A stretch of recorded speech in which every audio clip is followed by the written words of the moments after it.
A pretty and talented girl moves into a new estate, opening a bakery. There, she meets a man who grows closer to her each day, but he doesn't know her secret, because at 2 a.m. every night she transforms into a demon, and the question is, can he protect her or will he become her next victim? The movie opens with a man, Gil-gu, standing in front of a row of claw machines. His hands move like a professional, swift, precise, unbeatable. One by one, the prizes drop. Plushies, gadgets, keychains, he's got them all. Back at his apartment, every shelf and corner is stacked with trophies of his obsession. But despite this mountain of prizes, he sighs deeply. To him, life still feels like a rigged game, hard, unfair, and unpleasant. Just then, Gil-gu's phone rings. It's his mom. She reminds him again to clean his room. He's 30, yet his mom still treats him like a teenager. Grumbling, he starts picking up trash bags and loading the washing machine. As he works, a neck pillow tumbles to the first floor. He heads down to pick it up, only to freeze at the sight he sees. A woman, Seon-ji, is sitting alone on a bench outside, a can of beer in her hand, and for a moment she looks almost unreal, like an angel who fell from heaven. He's instantly captivated. Later that night, he meets his buddy for dinner and drinks, and he staggers home, tipsy and restless. But he doesn't press the buttons in the elevator, and it takes him to the 13th floor. There, Seon-ji appears, wild eyes, furious, unhinged. Without warning, she lunges at him, swinging as if he's her sworn enemy. He barely escapes, heart pounding. The next morning, he wakes up in his bed, drenched in sweat. Did it really happen? Or was it just a nightmare? Then he decides to check out the new bakery downstairs. The smell of fresh bread fills the air as he buys a bun. The lady, Ara at the counter, cheerful and friendly, asks where he lives. When she realizes he's their neighbor from below, she calls out to her sister to come and meet him. And then, time freezes. Seon-ji steps forward. It's her. The same woman he saw drinking beer. The angel. His heart skips. But then, his mind flashes back to last night. The twisted, screaming version of her clawing at him in the lift. Terrified, he bolts for the door without explanation. She chases after him, but instead of attacking, she thrusts a neatly packed gift into his hands. "Welcome gift," she shouts cheerfully. Confused and sweating, he clutches the towel. Angel by day, devil by night. What is going on? The thought nags at him the whole day. By evening, as he does laundry on his balcony, he spots her again down on the street. He rushes down to follow her, then sees her struggling with a man dragging her by the arm. He panics, thinking she's in danger, and rushes to save her.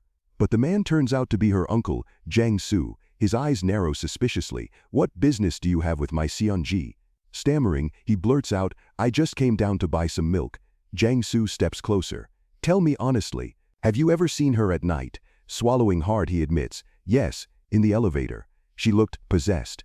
At that moment, the girl realizes it was him she attacked the previous night. She lunges, fists swinging, and only Jang-soo's grip keeps her from tearing him apart. "Forget what you saw," he warns coldly. Later that night, in their home, Ara gets scolded by Jang-soo. She's been sneaking out at night, leaving her sister unattended. He warns her again, never leave her alone when the sun goes down. The next morning, Gil-gu steps into the elevator, and there she is again, Seon-ji, all smiles and radiant, like nothing is wrong, the angel version. He nods politely, but his mind is still haunted by the memory of her fists flying at him just nights ago. That evening, Jang-soo takes her out to the convenience store to buy bread. She complains the whole way, nagging about how far it is, dragging her feet like a sulky child. Suddenly her eyes roll back, and she collapses. Jang-soo desperately tries to lift her, but his back gives out with a painful crack. Just before she can hit the pavement, Gil-gu appears, catching her in his arms. Minutes later, an ambulance arrives to take Jang-soo to the hospital. The next day, feeling oddly responsible, Gil-gu even visits Jang-soo in the hospital. He brings a small gift, awkwardly handing it over. Then, Jang-soo requests for Gil-gu's resume and land registration. It is then he realizes Gil-gu is from a good family. His dad is a respected high school principal. Gil-gu says that he is staying in Seoul alone as his family lives abroad, and when Jang-soo questions his fitness level, Gil-gu impresses him. He has mastered almost every single sport. But Jang-soo suddenly narrows his eyes. "Why did you follow us that night?" Gil-gu hesitates, then blurts out, "Because I wanted to know why Seon-ji changes so drastically every night." After a long silence, Jang-soo finally reveals the truth. Seon-ji isn't suffering from stress or split personality. She is possessed. Every night at 2 a.m., like clockwork, she turns into a demon for 3 hours. It's a family curse they've carried for generations. They never told Seon-ji, terrified she couldn't handle the truth. Please, Jiangsu begs, be her guardian. I'm stuck here in this hospital, and she has no one else. Gil-gu gulps. Guardian? Me? No, no, take her to a mental hospital instead. But Jiangsu insists, just watch over her until I recover. With no steady job, Gil-gu has no excuse. He's roped into working at their bakery. Ara, Seonji's younger sister, trains him on the basics. Gil-gu whispers, does Seonji remember what happens at night? Ara shakes her head. She has no idea. And this is the first time we've ever let an outsider help, so don't screw it up. That night, the demon hour strikes. Seonji comes alive in a new form, mischievous, sly, mocking. She plays pranks on Gil-gu, laughing as he freezes up in fear. But then out of nowhere, she leans close and confesses to him, in her demon voice. Gil-gu's heart pounds. Jiangsu's warning echoes in his mind. Never give in to her. The demon feeds on that. Before he can react, she bolts to the convenience store, buying out her favorite cake. Another girl shows up, eyeing the last piece, but demon Seonji smirks, purposely dropping one on the floor, taunting her rival like a spoiled queen. Gil-gu can only watch in disbelief. Finally, he snaps. What are you? Why are you inside Seonji's body? With a sinister grin she answers, her ancestors wronged me. Now I will take my revenge, and you, she points a finger at him, you will obey me. When he scoffs, refusing, she explodes. She throws a tantrum and throws all the rubbish all over the place. Then, to his horror, she grabs a cicada and tries to swallow it. Gil-gu shouts in panic, stop. The next morning, Seonji is back to her sweet, normal self. She shows Gil-gu how to slice bread for the bakery. Then casually, she leans over and says, you don't have to speak so politely to me. Just talk casually. Before he can respond, she rushes off to class, but nights are another story. At 2 a.m., Gil-gu has developed a routine. Like clockwork, he slips into Seonji's hallway to check on her.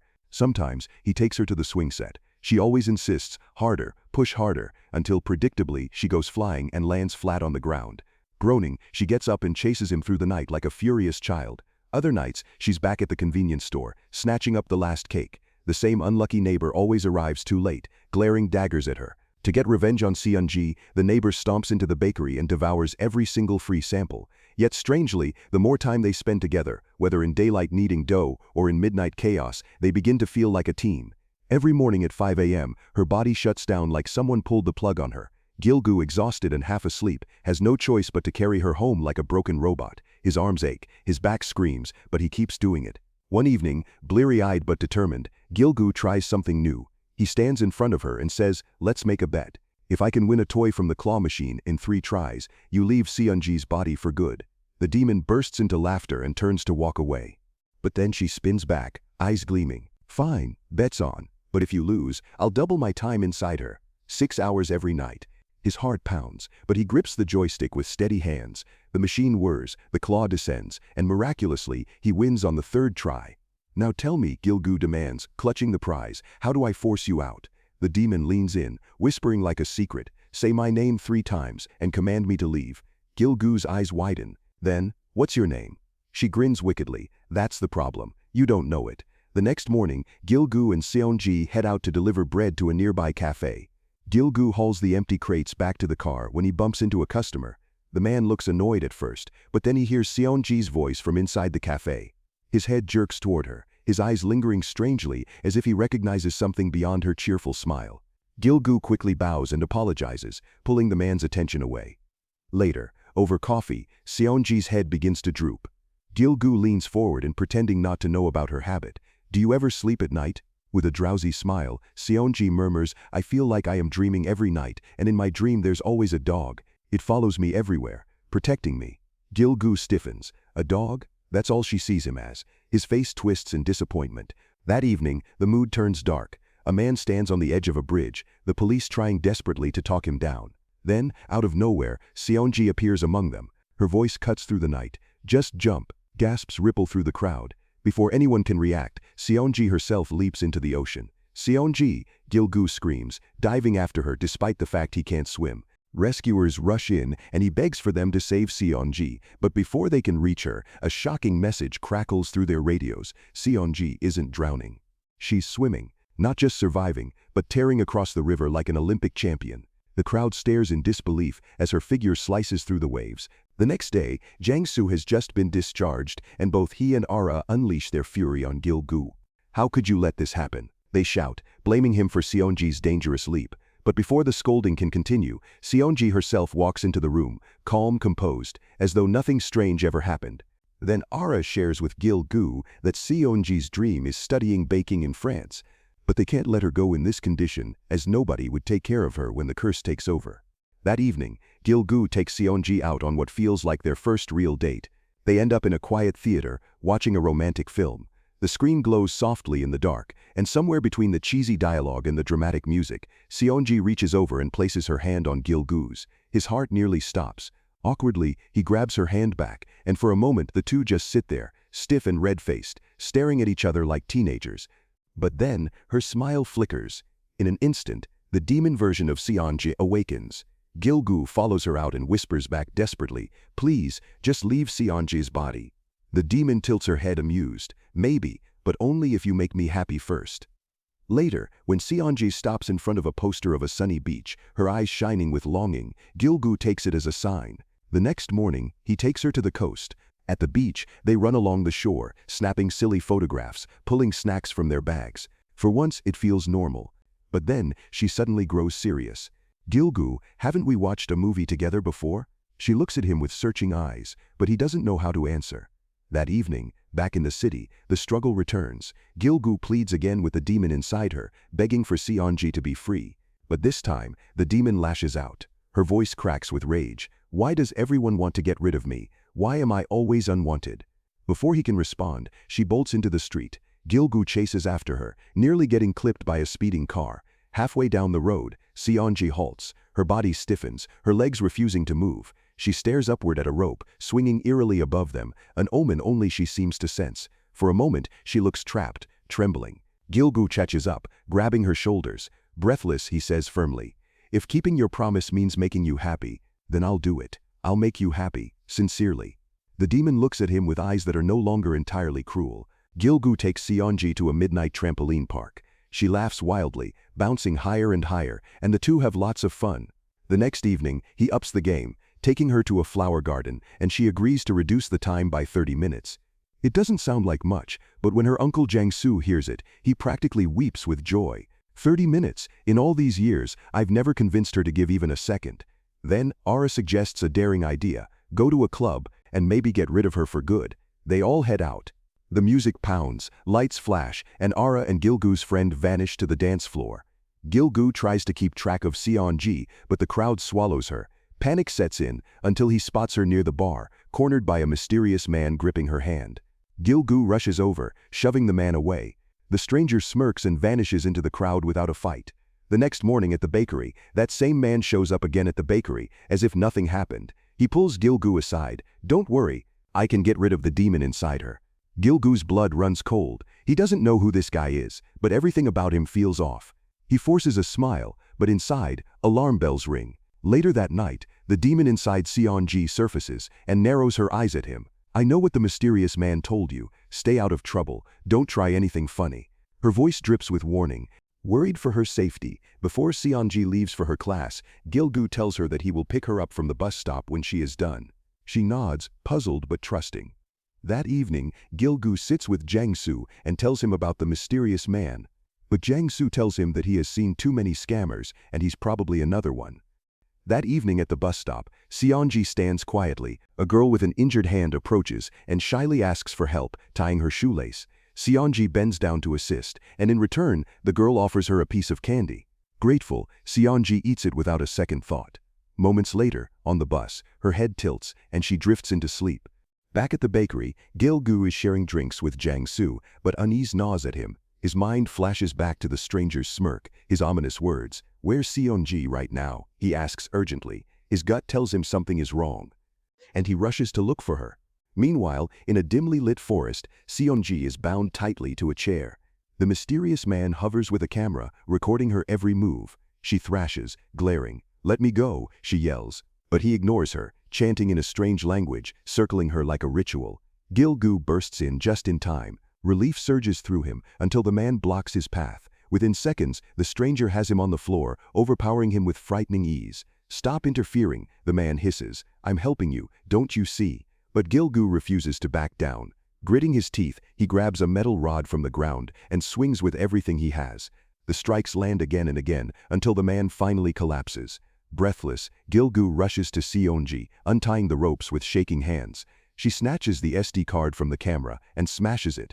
On the way back, he tells her, "If there's anything you've been holding in, tell me, I'll listen." And for the first time, the demon inside Seonji speaks her truth. She explains she isn't just a curse, but a soul from the past, born in an age of droughts and plagues, where her entire family perished. Alone, she was offered as a sacrifice when a famous shaman demanded it to save the village. Burned and buried, her ashes lay underground until Seonji's great-grandmother dug up the jar decades later. In her rage, she possessed the first person she saw. Since then, she has lived through generations, Seonji's grandmother, her mother, and now Seonji. Each time, suspicion grew, forcing them to keep moving. Deep down, she admits she was scared, but fear turned into cruelty, cruelty into armor. She also enjoyed being in Seonji's body, as she received love from everyone around her, unlike her own life. She reveals her end will come with the 1000th full moon, when she will vanish completely, erased like she never existed. Gil-gu, stunned, asks quietly, "Isn't there another way? A way you can leave peacefully?" Her voice softens. "Maybe if I can find the jar I came from, that's the only way." Guilt and sympathy weigh heavy on Gil-gu's heart. That night, as the moon climbs high, he waits outside her house, but she refuses to appear. She stays hidden, silent. Determined, he goes to Jiangsu. "Where is her great-grandmother's old home?" he asks. The uncle hesitates, then gives him the directions. So begins Gil-gu's search. For nights, he digs through the earth, sweat and dirt covering him, his hands blistered and raw. Each time he hopes to find the jar, only to strike nothing but stones. And then, miracle, he sees something hidden beneath the soil.